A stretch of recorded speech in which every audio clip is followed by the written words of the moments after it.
오늘 우리에게 주시는 하나님의 말씀은 요한복음 8장 21절부터 30절 말씀입니다. 다시 이르시되 내가 가리니 너희가 나를 찾다가 너희 죄 가운데서 죽겠고 내가 가는 곳에는 너희가 오지 못하리라. 유대인들이 이르되 그가 말하기를 내가 가는 곳에는 너희가 오지 못하리라 하니 그가 자결하려는가? 예수께서 이르시되 너희는 아래에서 났고 나는 위에서 났으며 너희는 이 세상에 속하였고 나는 이 세상에 속하지 아니하였느니라. 그러므로 내가 너희에게 말하기를 너희가 너희 죄 가운데서 죽으리라 하였노라. 너희가 만일 내가 그인 줄 믿지 아니하면 너희 죄 가운데서 죽으리라. 그들이 말하되 내가 누구냐? 예수께서 이르시되 나는 처음부터 너희에게 말하여 온 자니라. 내가 너희에게 대하여 말하고 판단할 것이 많으나 나를 보내신 이가 참되심에 내가 그에게 들은 그것을 세상에 말하노라 하시되 그들은 아버지를 가리켜 말씀하신 줄을 깨닫지 못하더라.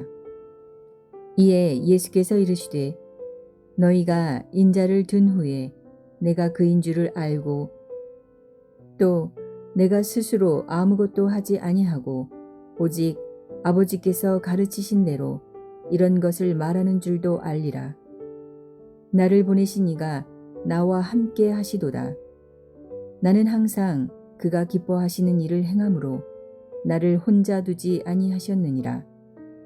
이 말씀을 하심에 많은 사람이 믿더라.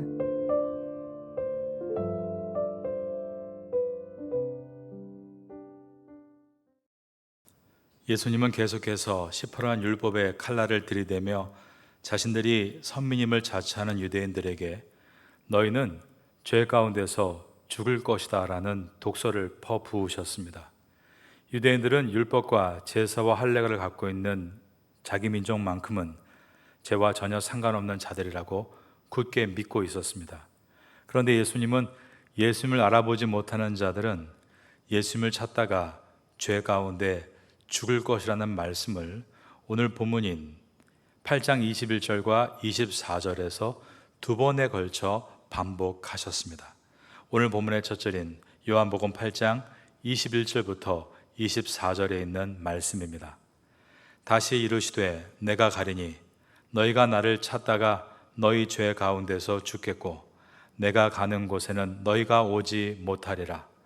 유대인들이 이르되 그가 말하기를 내가 가는 곳에는 너희가 오지 못하리라 하니 그가 자결하려는가?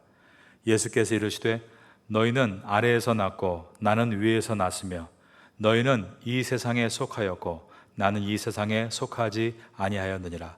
그러므로 내가 너희에게 말하기를 너희가 너희 죄 가운데서 죽으리라 하였노라. 너희가 만일 내가 그인 줄 믿지 아니하면 너희 죄 가운데서 죽으리라.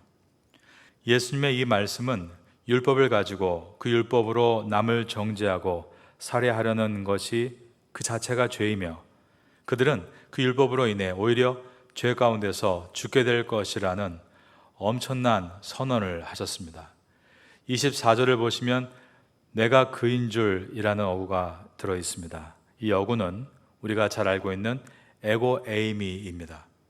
에고 에이미는 하나님의 이름을 상징하는 어구입니다. 나는 나이다. I am who I am. 예수님께서는 자신이 여호와 하나님이신 것을 지금 밝히시고 계신 것이었습니다. 그러므로 오늘 본문에서 예수님은 너희는 내가 하나님인 것을 믿지 않고 나를 죽이려 하고 있다. 그래서 너희는 죄 가운데서 죽을 것이다 라고 말씀하고 계십니다. 예수님은 이미 6장에서 풍랑이는 바다 위에서 공포에 떠는 제자들을 향해서 에고 에이미라고 하심으로 자신이 하나님이심을 밝히셨습니다. 요한복음 6장 20절에서 이르시되 내니 두려워하지 말라 하신데에서 나다가 바로 에고 에이미입니다. 나는 하나님이다 라고 말씀하신 것입니다. 첫 번째가 제자들에게 자신이 하나님이신 것을 선포한 것이라면 오늘 본문에서 두 번째로 수많은 군중 앞에서 자신이 하나님이 되심을 선포하고 계셨습니다. 그리고는 죄와 죽음의 관계를 새로운 관점으로 군중들에게 가르치십니다. 예수님이 하나님이심을 믿지 않는 것이 죄이며 그 죄의 대가로 오는 것이 죽음이다라는 엄청난 선언을 하신 것입니다. 24절입니다. 그러므로 내가 너희에게 말하기를 너희가 너희 죄 가운데서 죽으리라 하였노라. 너희가 만일 내가 그인 줄 믿지 아니하면 너희 죄 가운데서 죽으리라. 이 말씀은 이런 뜻입니다. 모든 인간은 죄인이며 불가능함과 무능함 속에 있는 가련한 존재입니다. 그런데 선악과를 따먹고 죄인이 된 인간은 자기 스스로의 힘과 지혜를 이용해서 조금만 더 노력하면 완전한 선에 이룰 수 있을 뿐 아니라 행복에도 도달할 수 있다는 잘못된 욕망을 갖고 살고 있습니다. 지금도 모든 인간은 자기의 팔을 뻗어 선악과를 따먹으려 하는 것입니다. 목적은 스스로 완전한 선에 이르고 행복을 이루기 위해서입니다. 다른 말로 하면 스스로 하나님과 같이 되기 위해서입니다. 성경은 하나님께서 인간을 흙으로 지으셨다라고 말씀합니다. 인간은 흙과 같은 무에서 하나님의 창조로 지음받은 피조물인 것입니다. 그런데 흙과 같이 아무것도 아닌 인간이 자신의 노력과 가능성으로 스스로 완전한 선에 이르고 행복을 이루겠다라고 하는 생각을 성경은 죄다라고 부릅니다. 죄, 하마르티아는 표적을 빗나가다라는 뜻입니다. 그런데 여기에는 고의로라는 뜻이 포함되어 있습니다. 고의로 표적을 맞추지 않는 것입니다. 하나님의 계획하신 구원의 길이 아닌 자기의 힘으로 구원의 길을 정해놓고 그것을 향해 가는 것을 성경은 죄라고 부르는 것입니다. 이 땅에 부지런하게 살지 않는 사람은 한 사람도 없습니다. 모두가 열심히 각자의 직업군에서 힘을 다해 살아갑니다. 그런데 그 최종 목적지가 어디인가인 것은 각자가 다 다릅니다. 보통의 사람들은 돈을 많이 벌어서 노후 때 돈 걱정하지 않고 편안하게 살고, 그리고 죽을 때는 자식들에게 잉여의 재산을 남겨주어서 자식들도 어느 만큼은 돈 걱정하지 않고 사는데 보탬이 되고 싶다, 이것을 목표로 살아갑니다. 하지만 예수 그리스도의 십자가의 은혜로 구원받은 성도의 삶은 이 땅에 사는 시간은 우리의 구원을 이뤄가는 시간, 즉 성화의 시간이고, 이 땅에서 죽는 시간은 우리의 구원이 완성되는, 즉 영화의 시간인 것을 기억하고 목표를 이 땅이 아닌 하나님의 나라에 두고 살아갑니다. 이 땅의 모든 사람들은 죄인으로 태어납니다. 로마서는 그 이유를 우리가 아담의 후손으로 태어났기 때문이다라고 설명합니다. 죄는 결코 인간의 과학기술과 노력으로 지울 수 있는 것이 아닙니다. 과학을 믿는 시대에 인간의 뇌를 연구하는 과정에서 악을 없애기 위해서 약물을 개발하다가 인간의 자유가 상실되는 일들이 실제로 벌어졌습니다. 인간의 죄성은 인간의 그 어떤 노력과 기술로도 뿌리 뽑을 수가 없습니다. 그러므로 마귀가 인간에게 이 죄의 가라지를 덧뿌려 놓은 것입니다. 그러기에 인간은 그 죄값을 치르신 성자 하나님의 십자가를 믿는 믿음으로만 죄 사함을 받고 구원을 얻을 수 있습니다. 요한복음 8장 24절을 다시 보겠습니다. 그러므로 내가 너희에게 말하기를 너희가 너희 죄 가운데서 죽으리라 하였노라. 너희가 만일 내가 그인 줄 믿지 아니하면 너희 죄 가운데서 죽으리라. 그런데 유대인들이 예수님을 하나님으로 인정하지 않고 자신들의 무능력과 불가능과 어둠의 제약을 지적하시는 성자 하나님이신 예수님을 죽이려고 했습니다. 여러분 어떠십니까? 교회 강단에서 여러분의 죄를 지적할 때 기분이 좋으셨던가요? 맞아, 나는 그런 사람입니다. 그렇게 동의하시면서 그래서 저에겐 구원자가 필요합니다 라는 생각이 드십니까? 아니면 계속해서 자기를 발가벗기고 질책하는 그 목소리를 끄고 싶으십니까? 유대인들은 예수님이 자신들의 어둠을 폭로하실 때 자기의 실체를 인정한 것이 아니라 예수님을 죽이려고 했습니다. 지금 전 세계 기독교를 보면 마치 소비자 중심의 기독교라는 생각이 듭니다. 기독교인이라는 사람들은 하나님을 자기들의 삶에 필요한 생산품 정도로 여기며 생활을 하고 있는 것입니다. 하나님을 자신들의 생활을 윤택하게 하고 더 잘 살 수 있도록 돕는 정도로만 여기려는 것입니다. 그런 시각을 가지고 있는 자칭 기독교인들은 자기의 삶을 더욱더 윤택하게 해줄 수 있는 좋은 제품의 하나님을 찾기 위해 여기저기 쇼핑하듯 교회들을 찾아다닙니다. 그러한 소비자의 구매에 맞추기 위해서 교회들은 소비자들이 좋아할 만한 제품의 하나님을 만들어서 포장해서 소비자들에게 내놓습니다. 최대한 사람들을 끌어모을 수 있도록 화려한 외관을 하고 감미로운 음악을 만들고 최상의 서비스로 손님 맞을 준비를 합니다. 그것은 교회의 본질에서 너무나 벗어난 모습입니다. 교회는 우리 모두가 죄인인 것을 인정하고 죄인된 우리를 대신해서 십자가에서 죄값을 치르신 그분의 은혜에 감사하며 그렇게 우리를 구원해 주신 목적이 무엇인지를 매주일 강단에서 그리고 매일 새벽 강단을 통해 말씀을 듣고 배우는 것입니다.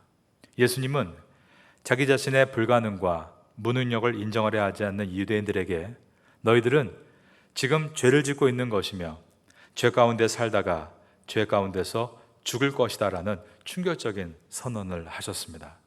너희가 만일 내가 그인 줄 믿지 아니하면 너희 죄 가운데서 죽으리라.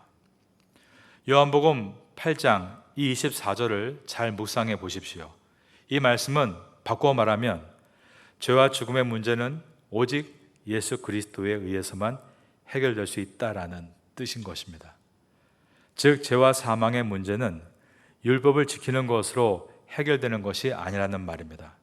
그런데 왜 너희들은 자꾸 율법을 잘 지키는 것을 과시하면서 그것으로 구원을 얻을 수 있다라고 잘못 가르치는 것이냐라는 질문입니다. 그리고 왜 너희들은 그 율법으로 남을 정죄하고 심지어 남을 살해하려 하느냐라는 책망입니다. 여러분, 죄의 삭은 사망입니다. 이 말의 뜻은 죄를 짓고 나서 받는 임금이 사망이라는 뜻입니다. 그 사망은 인간 측에서 그 어떠한 귀한 것을 내놓다 할지라도 값을 치를 수 없는, 극복할 수 없는 장벽입니다. 수많은 노벨상 수상자들이 역사 속에 나타났다가 사라졌습니다. 그들이 인류의 이 사망의 문제를 해결하기 위해 함께 모여서 단합한다 할지라도 이 사망의 문제를 극복할 수는 없습니다. 물론 이 땅에 많은 사람들이 이루어낸 평화에 대한 업적을 우리가 인정합니다. 그러나 그러한 슈바이처의 봉사와 간디의 저항과 석가모니나 노자, 장자, 공자, 맹자의 가르침을 다 합친다 할지라도 사망을 극복할 수는 없습니다. 사망은 오직 한 길, 우리의 공로는 없으며 예수 그리스도의 십자가의 은혜를 의지하는 믿음으로만 극복할 수 있게 되는 것입니다. 인간이란 존재는 평화를 위해 무기를 비축해야 하는 모순덩어리입니다. 훌륭한 자녀 양육을 위해서 교활함을 가르쳐야 하는 것이 타락한 인간의 현실입니다. 하나님을 알지 못하는 인간들이 스스로의 지혜를 의지하여 내놓는 모든 종류의 선은 그러므로 다 죄인 것입니다. 시험 전날 가난한 친구의 이삿짐을 나르고 온 아이에게 너 그렇게 하다가는 시험 망치고 대학 못 간다. 먼저 좋은 대학부터 가고 나서 그런 거 해도 늦지 않다라고 말하는 그런 크리스찬 부모들이 있습니까? 없습니까? 많이 있습니다.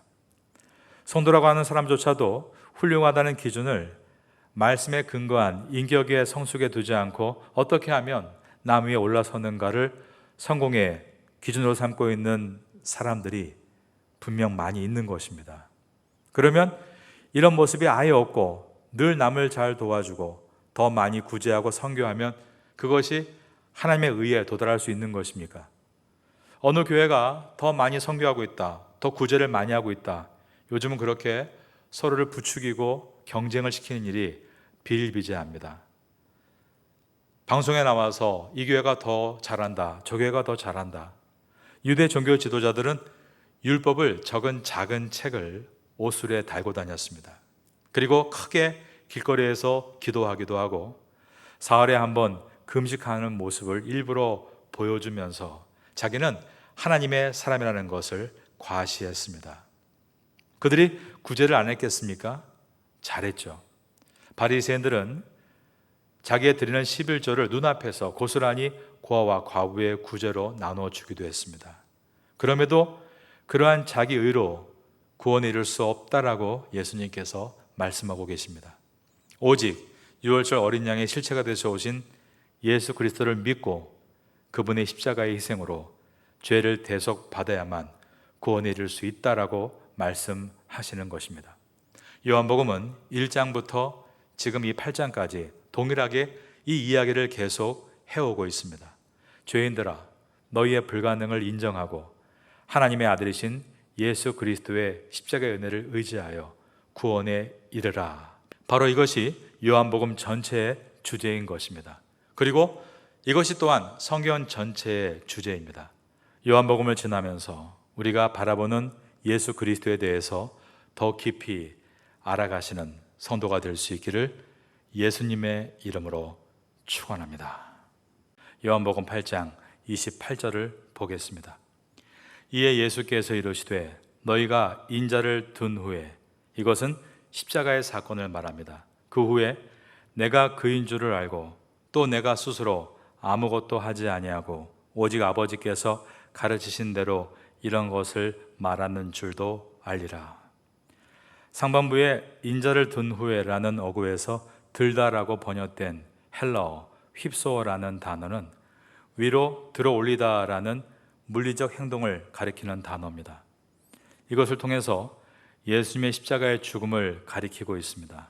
그러나 lift up, on high, 즉 주님의 영광스러운 하늘로의 승천을 가리키는 단어이기도 합니다. 그러니까 여전히 자신의 불가능과 무능력을 인정하지 못하고 자기 스스로의 힘으로 하나님처럼 되어보겠다고 선악과를 따먹은 아담과 같이 율법을 힘써 지키며 자기 의를 쌓고 있던 유대인의 모습은 죄 속에서 살다가 죄 속에서 죽어야 하는 세상수들의 모습이 틀림없지만 그들 중에서 예수 그리스도를 구주로 믿는 자들을 구원하시겠다라는 말씀을 들리다 십자가에서 들리고 또한 하늘로 승천하심으로 이 땅에 보내실 성령을 말씀하시는 사건으로 우리에게 오늘 보여주십니다.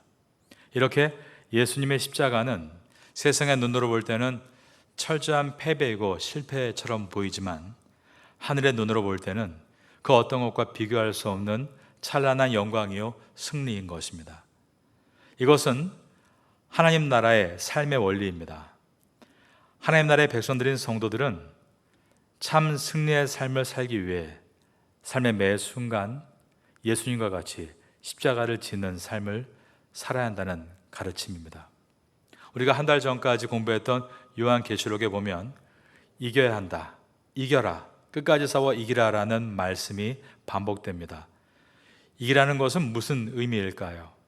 마지막까지 십자가의 정신으로 살아내라라는 뜻입니다.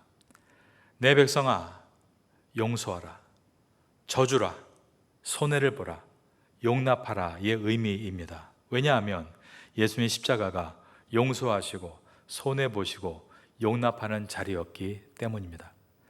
율법을 들어서 예수님을 죽이려 하는 유대인들과 같이 자기의 의를 드러내기 위해 자기 이외에 다른 사람의 약함을 폭로하고 그리고 법을 들어 그를 궁지로 몰아넣고 밟아 죽이려고 하는 것은 이 세상적인 가치관으로 볼 때는 승리하는 것이고 강자의 모습처럼 보입니다. 오늘날 우리가 보는 뉴스를 통해 우리 매일같이 상대방의 죄를 폭로하고 법을 들어 그를 궁지에 몰고 그리고 그를 밟고 이기고 승리하는 이야기들을 듣고 있습니다. 하지만 성도는 세상의 법을 이용해서 자신을 변호하는 삶이 아니라 예수 그리스도의 십자가 앞에 자신의 죄를 인정하고 자신을 부인하는 삶을 사는 것입니다. 물론 이것은 매우 힘든 일입니다. 하지만 이것이 하나님의 뜻이라면 기꺼이 해내는 것이 바로 성도인 것입니다. 왜냐하면 성도는 자기의 감정과 의지가 움직이는 대로 사는 사람이 아니라 하나님의 뜻에 맞는 삶을 살 때만이 진정한 행복과 은혜를 경험할 수 있다는 것을 아는 자들이기 때문입니다.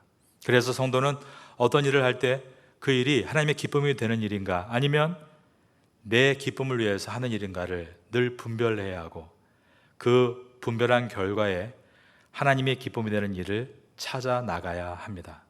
그렇게 나 중심의 세계관이 하나님의 중심으로 바뀐 사람들을 우리는 그리스도의 사람이다, 즉 그리스도인이라고 부르는 것입니다. 나를 괴롭힌 사람에게 멋지게 복수할 기회가 주어졌습니다. 그럴 때 내가 복수의 칼을 휘둘러서 나의 속을 조금 후련하게 만들 것인가, 아니면 하나님께서 말씀하신 대로 그를 용서하고 품어줌으로써 하나님을 기쁘게 드릴 것인가, 이것을 생각하는 것이 그리스도인입니다. 약간의 불법과 권모와 술수를 통해서 아무도 모르게 불로소득을 취할 수 있는 기회가 생겼다면 그 약간의 불법적인 돈을 취함으로 나의 욕심을 채울 것인가, 아니면 하나님의 자녀답게 포기하고 하나님 아버지를 기쁘게 해드릴 것인가, 이것을 생각하는 것이 그리스도인입니다. 나의 기쁨이 아닌 하나님의 기쁨을 생각할 때 성도는 항상 이 세상에서 낮은 곳으로 내려갈 수밖에 없습니다. 그러나 바로 그것이 승리의 삶입니다. 8장 29절을 보겠습니다. 나를 보내신 이가 나와 함께 하시도다. 나는 항상 그와 함께 기뻐하실 일을 행함으로 나를 혼자 두지 아니하셨느니라. 나는 항상 그가 기뻐하시는 일을 행함으로 라고 하셨습니다. 예수님께서는 항상 아버지의 기쁨을 먼저 생각하셨다는 뜻입니다. 그래서 원수들을 위해서 십자가를 지신 것입니다. 왜냐하면 주님을 대적하여 그분을 십자가에 못 박으려는 이들 중에는 반드시 하나님께서 구원하시기로 작정하신 사람들이 있고, 하나님 아버지께서 그들을 사랑하고 계시기 때문에 예수님은 그들을 위해 십자가를 지신 것입니다. 예수님께서는 나를 보내신 이, 즉 아버지 하나님의 기뻐하실 일을 행하시러 이 땅에 오셨다라고 말씀하셨습니다. 그런데 요한복음 3장 16절에 보면 하나님께서 왜 아들을 보내셨는가, 그 이유에 대해서 하나님이 세상을 이처럼 사랑하셨기 때문에 아들을 보내셨다라고 되어 있습니다. 그러므로 예수님은 하나님 아버지의 기뻐하신 일을 하기 위해서 이 땅에 오셨고, 성부 하나님은 당신의 아들을 당신이 너무나 사랑하는 당신의 백성을 위해 보내셨기 때문에 성부 하나님이 기뻐하신 일이란 하나님이 그토록 사랑하시는 세상, 그 하나님의 백성들을 성자 예수님이 십자가에서 죽으시기까지 사랑하시는 일이었습니다. 그래서 예수님은 종교 지도자들과 유대 백성들과 또 모든 세상의 사람들의 말과 태도와 행동이 분명히 못마땅하게 보이셨음에도 불구하고 하나님께서 그토록 사랑하시는 세상이기에 그들을 위해 목숨을 버리시면서까지 그들을 사랑해 주신 것입니다. 8장 26절을 보시면 예수님이 이 땅에 오셔서 사람들을 보실 때 그들의 잘못된 것에 대해서 판단할 것이 많으셨지만 오직 성부 하나님의 뜻에 순종하셔서 그것에만 마음을 모았다라고 기록하고 있습니다. 8장 26절입니다.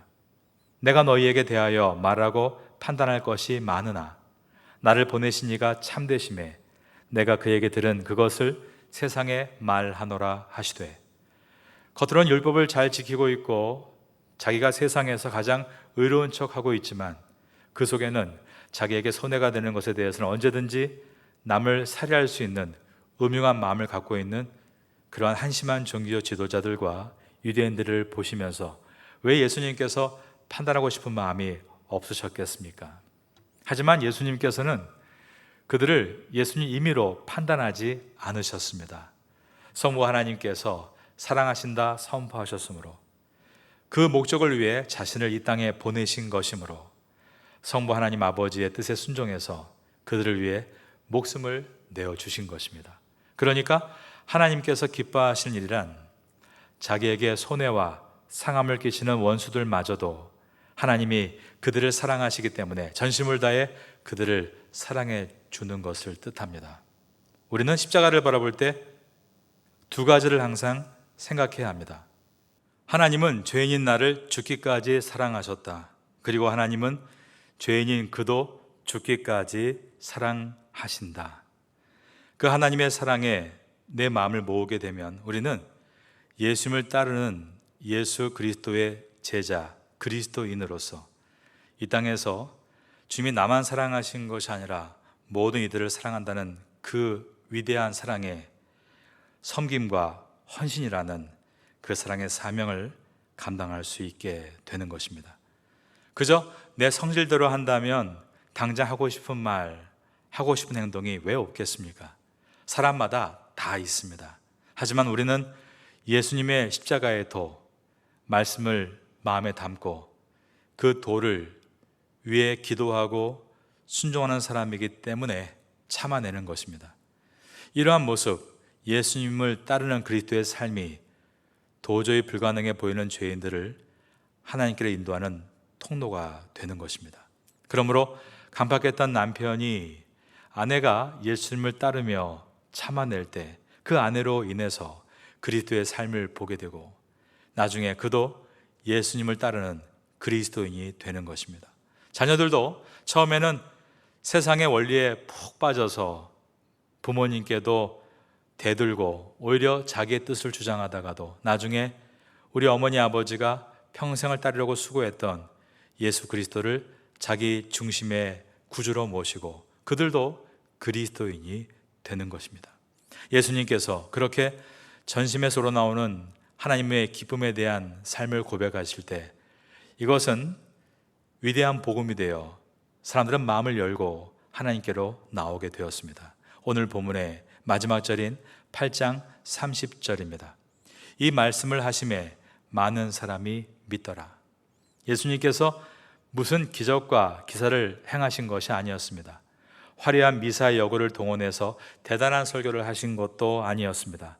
그냥 여전히 너희 자신의 가능성을 포기하지 못하는 너희들은 죄 속에 살다가 결국 죄에서 죽게 될 것인데 내가 십자가를 지고 높이 들리게 되면 너희가 살아나게 될 것이다 라는 매우 간단하지만 복음의 진수를 전하실 때 많은 사람들이 하나님을 믿게 된 것입니다. 십자가의 삶과 그것을 담고 있는 진리의 선포만이 믿음으로 이르게 하는 통로요 수단임을 예수님께서 직접 보여주셨습니다. 우리는 말을 많이 하는 말꾼이 아니라 십자가의 은혜를 마음에 녹여서 삶으로 보여주는 그리스도인이 되어야 합니다. 그리고 복음의 핵심 예수 그리스도를 믿고 구원을 얻어 죄사함을 받으라. 누가 말하는가가 중요합니다. 여러분이 정말 온전한 그리스도인이 되어 그 말을 하게 된다면 그 말은 능력이 되어 사람들을 주께 돌아가게 만드는 위대한 복음이 되게 될 것입니다. 이 은혜를 가지고 주와 함께 믿음으로 걸어가는 성도가 될 수 있기를 예수님의 이름으로 축원합니다. 지금은 함께 기도하는 시간입니다. 1월의 공동 기도 제목은 첫째, 신년 특별 새벽 기도회를 승리롭게 잘 마치게 하소서. 둘째, 어린아이에서 어른에 이르기까지 뜨겁게 기도하는 교회가 되게 하소서. 셋째, 각 부서들이 1년 사역을 놓고 열심히 주님의 뜻을 구하게 하소서. 넷째, 개인의 사업과 학업과 건강을 위해 하나님의 지혜를 구하게 하소서. 말씀을 붙잡고 기도하는 귀한 시간 되시기를 소망합니다.